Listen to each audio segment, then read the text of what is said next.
पीठासीन अधिकारी म्हणून आपण आयुक्त या महापौरांच्या निवडणुकीला आलेले आहेत। 21 फेब्रुवारी 2004 चा शासन नियमानुसार BMC 407/59 1932 अन्वय महानगरपालिका अधिनियम 1888 अन्वय निवडणुका घेणे या संदर्भातील अधिसूचना काढण्यात आली। त्यानुसार निवडणूक संदर्भात विशेष बैठक बोलवली गेली। MS महापौरांनी विचार विनिमय करून सभेचा दिनांक ठरवेल पर्यंत आता आयुक्त प्रशासक म्हणून इथे बसलेले। आमचा हरकतीचा मुद्दा हाच आहे की याच्या आधी ज्या सगळ्या म्हणजे प्रथा परंपरा सगळ्या आपण महापौर परिषद बसली त्यावेळेला एक आयुक्तांचं हे होतं, पण आता तर काय महापौर परिषद नाही आहे।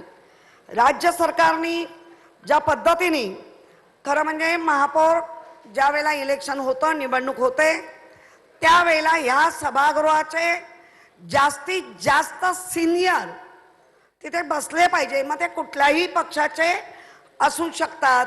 मग त्या याच्यामध्ये श्रद्धा जाधव सलग 7 वेळा या सभागृहात त्या निवडून आलेले आहेत। आणि इतकं असं काय घडलं की आपण त्या मिनिटाला सुद्धा कामकाजापुरतं सुद्धा आपण त्यांना ते कामकाज करायला दिलं नाही किंवा याचाच आम्ही खरा निषेध करतो। कारण ही परंपरा आहे, ही प्रथा आहे, हा कुठलाही हे नाही।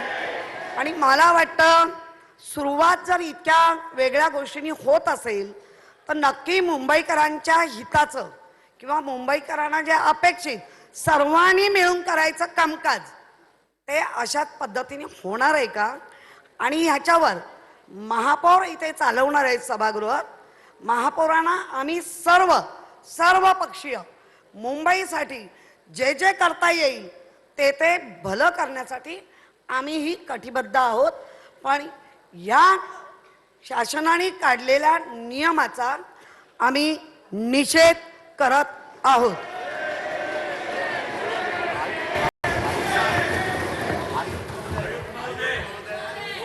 श्रीमती किशोरी पेडणेकर यांनी हरकतीचा मुद्दा उपस्थित केलेला आहे। सदर हरकतीच्या मुद्द्यासंदर्भात मी असे निवेदन करू इच्छितो की शासनाचे उपसचिव नगर विकास विभाग महाराष्ट्र शासन यांची दिनांक 22 जानेवारी 2026 अधिसूचना MCO 2026 प्रकरण क्रमांक 27 9/14 अन्वये मुंबई महानगरपालिका